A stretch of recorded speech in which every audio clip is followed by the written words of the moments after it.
Olá pessoal, tudo bem? A matéria de hoje vai ser História. Vamos falar um pouquinho sobre a pré-história, vamos revisar um pouquinho algumas páginas que a gente já estudamos. Vou colocar páginas aqui onde já estudamos, só para dar uma relembrada para vocês, ok? Então vamos lá. Vocês podem acompanhar com o livro e vocês vão precisar também estar com o caderno de história.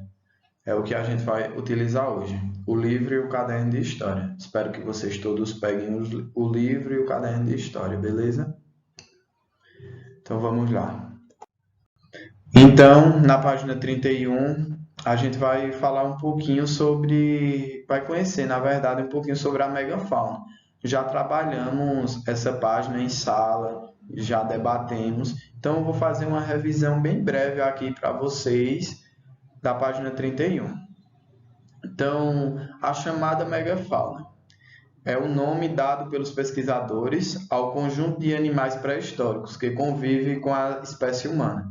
Esses animais de grande proporção desaparecem entre 40.000 e 11.000 anos atrás, no final do período chamado de Pleistoceno.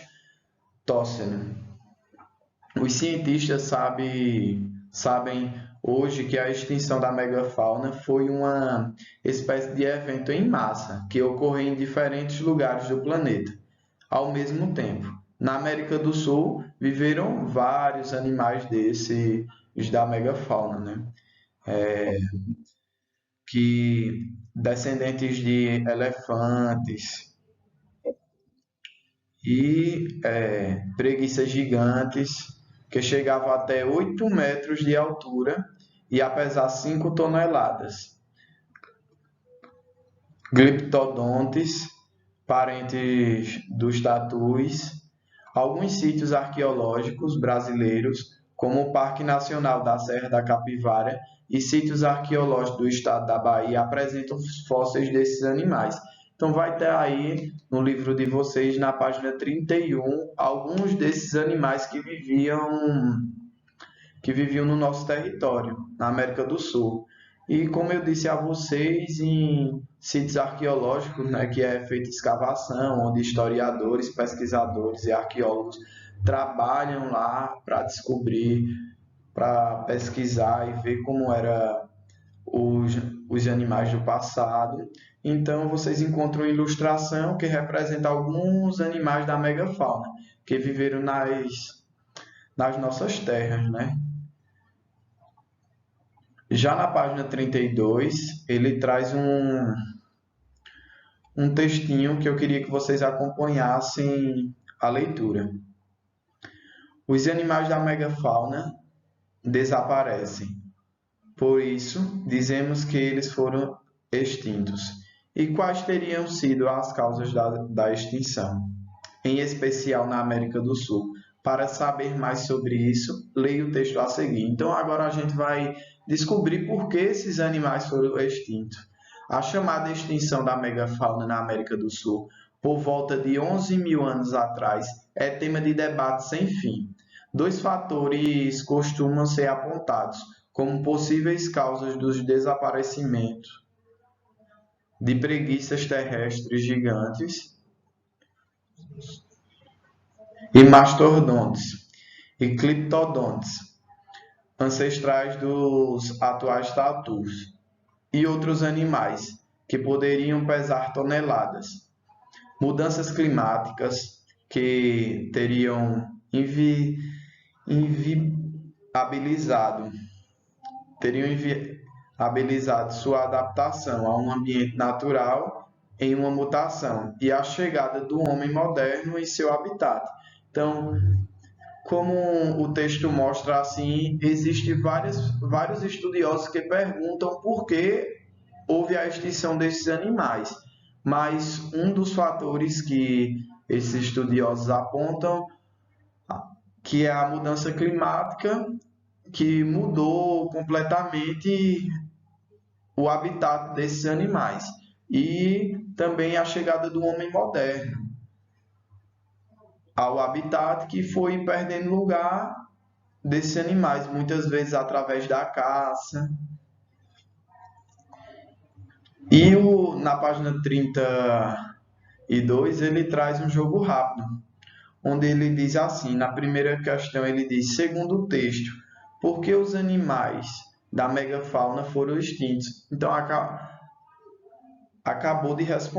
eu acabei de responder essa pergunta, né? Segundo o texto, por causa das mudanças climáticas que teriam inviabilizado a adaptação daqueles animais a um ambiente em mutação e por causa da chegada do homem moderno, o Homo sapiens, ao seu habitat. Então, essa daí seria a resposta. Vocês poderiam colocar essa resposta. Segundo o texto, repetindo, por causa das mudanças climáticas que teriam inviabilizado a adaptação daqueles animais a um ambiente em mutação e por causa da chegada do homem moderno. Então, são dois fatores aí que contribuem. O fator climático e a chegada do homem moderno. E na segunda questão ele diz: hoje há muitas espécies ameaçadas de extinção no Brasil e no mundo. Com base nos seus conhecimentos de ciência, cite dois animais que hoje no Brasil correm risco de extinção. Se não souber, faça uma rápida pesquisa na internet. Então, essa atividade na verdade, eu já tinha passado para vocês.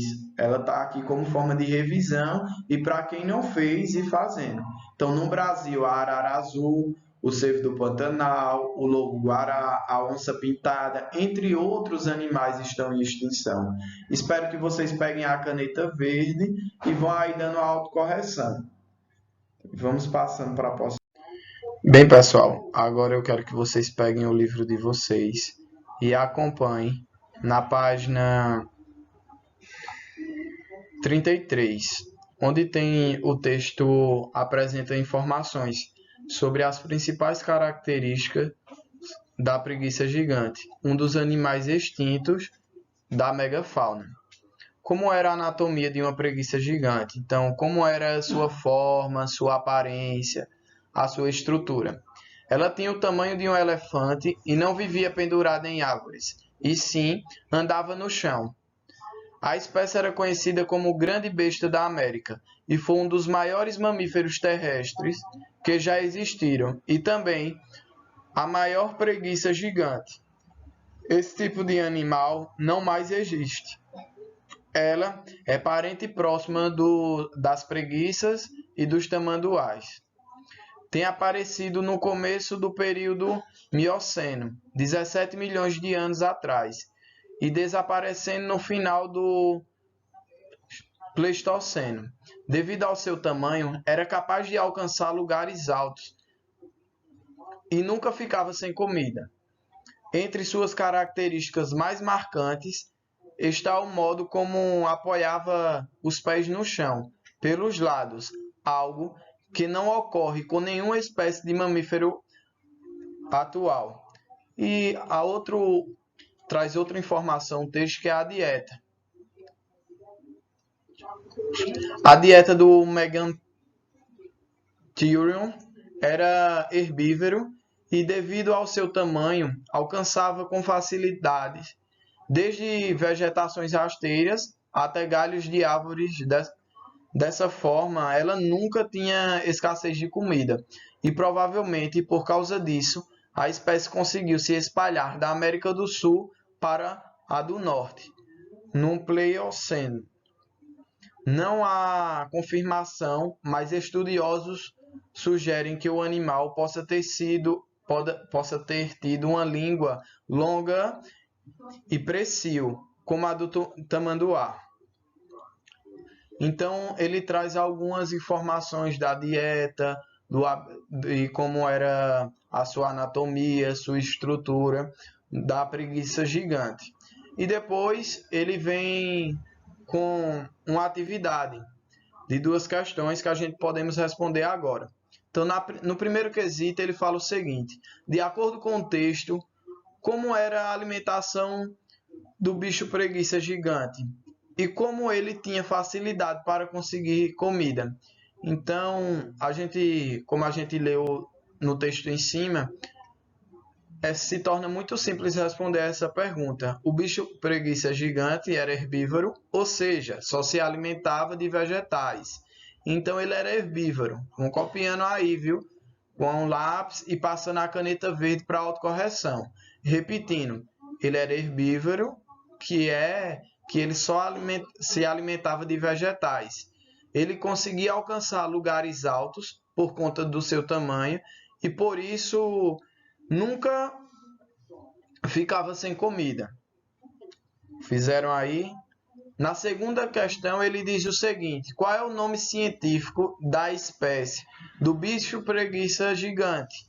Então, é o Megataurus americano, que vocês vão encontrar esse nome no primeiro parágrafo do texto, na segunda linha. Então, vocês coloquem esse nome nas respostas. E depois que vocês fizerem, vocês dão autocorreção de caneta verde. Certo, pessoal? Bem, pessoal, agora vai a atividade para casa, que é para a gente fazer o trabalho de história nosso, né? Que eu quero que vocês acompanhem na página 34, onde tem assim, fazendo um folder. Vimos que pistas importantes sobre a chegada dos primeiros grupos humanos à América podem ser encontradas em sítios arqueológicos, inclusive no Brasil. Muitos desses sítios estão abertos à visitação de turistas e estudantes, como você. Podem organizar passeios para conhecer esses locais e ver de perto algumas de suas riquezas, como as pinturas rupestres. Vocês se lembram, né, o que são as pinturas rupestres? São as pinturas que eram feitas em cavernas, em madeiras, em pedras. Aí na primeira imagem encontramos o Parque Nacional Serra da Capivara, em São Raimundo Nonato, no Piauí. Na segunda imagem, turistas observando as pinturas rupestres na Serra da Capivara. Na terceira imagem, vimos turistas em frente às pinturas rupestres, em Lagoa da Velha, no Morro do Chapéu, na Bahia. E na quarta imagem, turistas visitando os sítios arqueológicos, Pedra do Ingá, na Paraíba. Então, analisando essas imagens, vamos ver o que pede. Agora, que tal produzir um material de conscientização para os turistas que pretendem visitar os sítios arqueológicos? O material será na forma de folder. Folder em inglês, esse termo pode ter o significado de folheto ou brochura. É um folheto aqui para nós. Folder nada mais é do que um folheto. E no primeiro ponto que tem no folder é a escolha dos sítios arqueológicos mostrados na fotografia destas páginas. Serra da Capivara, Lago da Velha ou Pedra do Ingá. Faça na internet uma rápida pesquisa sobre esse sítio, procurando imagens. Então, o que vocês, no primeiro passo, vocês vão pesquisar na internet sobre esse sítio. E depois que vocês pesquisarem, vocês vão pegando as imagens e salvando. Segundo, para fazer um folder, utilize uma folha de papel sulfite, dobrada ao meio. Perceba que, dobrando a folha ao meio, ela forma uma espécie de caderninho. Esse será o nosso folder. Vocês peguem uma folha, se quem não tiver uma folha mais dura, essa folha sulfite, pode ser com uma folha de ofício também. E vocês vão dobrar ela ao meio, fazendo com que ela fique igual um livrinho. Nele, terceiro passo, nele você deve inserir desenhos que mostram aspectos do sítio arqueológico e deve inserir pelo menos 5 avisos, uma forma de texto, aos turistas que irão visitá-lo. Então vocês vão fazer o seguinte, colocar os desenhos e inserir avisos, tipo não jogar lixo, entre outros. Vocês usem a criatividade. No quarto ponto, os avisos devem se referir aos cuidados que os turistas devem ter com a preservação do sítio arqueológico e do meio ambiente que ele se insere. Exemplo, turistas, cuidado com as pinturas rupestres do sítio. Não toque nas pinturas e não cause dano a elas. Não escreva nas rochas e não sujem as pinturas rupestres. Entenderam como é esses avisos que vocês vão fazer? No quinto, vocês vão compartilhar o folder pronto com os colegas e com os professores, junto com os seus colegas. Aí, esse quinto ponto, já que estamos em casa, vocês vão mandar esses folders, vão tirar uma foto e mandar para mim esses folders. E eu vou colocar lá no grupo, nosso grupo do WhatsApp, para que os seus colegas vejam o trabalho de cada um. No sexto ponto, depois de produzir o folder, organize a exposição e debata com os colegas a importância da preservação dos sítios arqueológicos. Escreva um pequeno texto nas linhas a seguir, relatando o que você aprendeu sobre os vestígios da pré-história, destacando o que você achou mais interessante e legal sobre o modo de vida e o ambiente que você vive, que viviam os nossos ancestrais. Faça a leitura do seu texto em sala de aula para debate com os colegas. Mais uma vez, como não podemos ter o contato presencialmente, né? Vocês só vão fazer o texto de vocês falando da importância de se preservar um sítio arqueológico e vocês colocam nas linhas abaixo e falam também da importância de se fazer essa atividade. Ok, pessoal?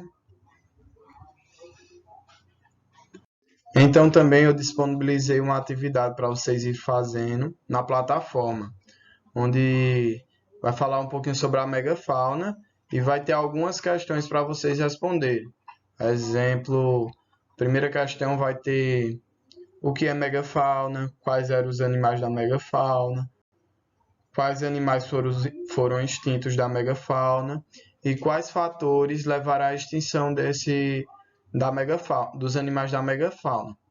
Então, lá vocês vão encontrar na plataforma uma atividade. Espero que vocês façam. Na agenda de hoje, trabalhamos o livro Conhecendo a Megafauna, página 31 e 32. Trabalhamos também na hora da leitura, página 33. E para casa vai, agora é sua vez, a página 34 e 35. E o caderno de história na plataforma, que está disponível na plataforma. Ok, pessoal? Até mais e tenham um bom dia.